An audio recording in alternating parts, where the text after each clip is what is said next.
চীনের বৈদ্যুতিক গাড়ি ও অন্যান্য বেশ কিছু পণ্য আমদানির ক্ষেত্রে শুল্ক বাড়িয়েছে যুক্তরাষ্ট্র। এমন সিদ্ধান্তের বিরোধিতা করলেন মার্কিন অটোমোবাইল জায়ান্ট টেসলার প্রধান নির্বাহী ইলন মাস্ক। প্যারিসে অনুষ্ঠিত এক প্রযুক্তি সম্মেলনে অনলাইনে যুক্ত হয়ে তিনি বলেন, টেসলা বা আমি কেউই এই শুল্ক চাইনি। কোনো শুল্ক এবং উল্লেখযোগ্য সমর্থন ছাড়াই চীনের বাজারে বেশ ভালো প্রতিদ্বন্দ্বিতা করে টেসলা। আমি কোনো শুল্ক রাখার পক্ষে নই। যদিও গেল জানুয়ারিতে ভিন্ন কথা বলেছিলেন ইলন মাস্ক। সে সময় তিনি বলেছিলেন, বাণিজ্য বাধা না থাকলে অন্যান্য দেশের প্রতিদ্বন্দ্বীদের ধ্বংস করে দেবে চীনা গাড়ি নির্মাতারা।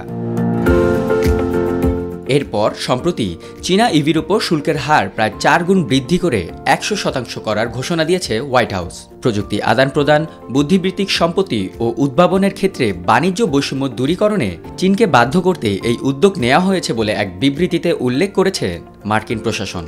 এতে আরও বলা হয়েছে, যুক্তরাষ্ট্রে তৈরি বৈদ্যুতিক গাড়ির বাজার সুরক্ষিত রাখতেই শুল্ক বৃদ্ধির সিদ্ধান্ত নেওয়া হয়েছে। ঠিক এরপরেই সুর বদলালেন ইলন মাস্ক। প্রযুক্তি সম্মেলনে তিনি বলেন, বর্ধিত শুল্ক সম্পর্কে আমি অবগত ছিলাম না। হোয়াইট হাউসের এই ঘোষণায় আমি সত্যিই অবাক হয়েছি। যেসব জিনিস বিনিময়ের স্বাধীনতাকে বাধা দেয় বা বাজারকে বিকৃত করে তা কোনোভাবেই ভালো নয়। চীনের সঙ্গে বাণিজ্য ঘাটতি কমানোর ঘোষণা দিয়ে দেশটি থেকে পণ্য আমদানির ক্ষেত্রে উল্লেখযোগ্য হারে শুল্ক বাড়িয়েছিলেন সাবেক মার্কিন প্রেসিডেন্ট ডোনাল্ড ট্রাম্প। 2021 সালে প্রেসিডেন্ট হিসেবে জো বাইডেন ক্ষমতায় এলেও পরিবর্তন হয়নি ট্রাম্পের শুল্ক নীতি।